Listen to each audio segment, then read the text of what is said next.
কোরবানির বন্দে বেড়াতে এলাম নিজ গ্রাম বরিশালের গৌরনদীতে।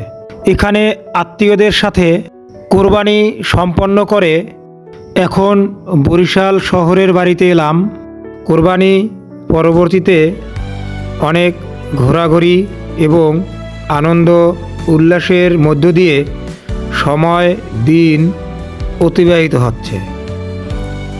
আমরা বিভিন্ন স্থানে ঘোরাঘুরির পরে আজকে সবাই মিলে উদ্যোগ নিলাম যে কীর্তনখোলা নদীর ঠিক মাঝখানে গিয়ে আমরা গোসল করব। যেমন সিদ্ধান্ত ঠিক তেমনই কাজ।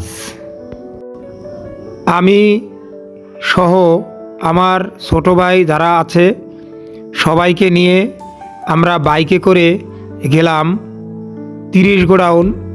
ওখান থেকে একটি ট্রলার ভাড়া করলাম।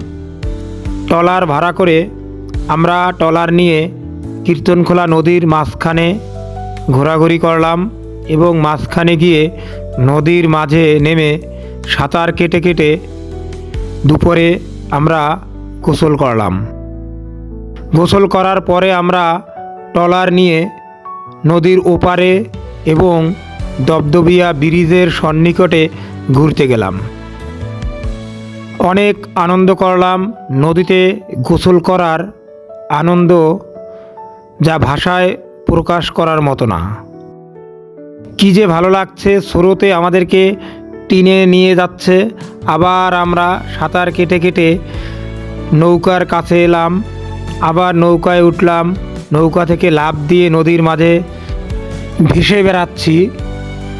এই যে আনন্দ, এই যে নদীতে গোসল করার যে ভালো লাগা, এই ভালো লাগা আপনাদের সাথে শেয়ার করার জন্য এই ভিডিও করা। আপনাদের সকলকে ধন্যবাদ।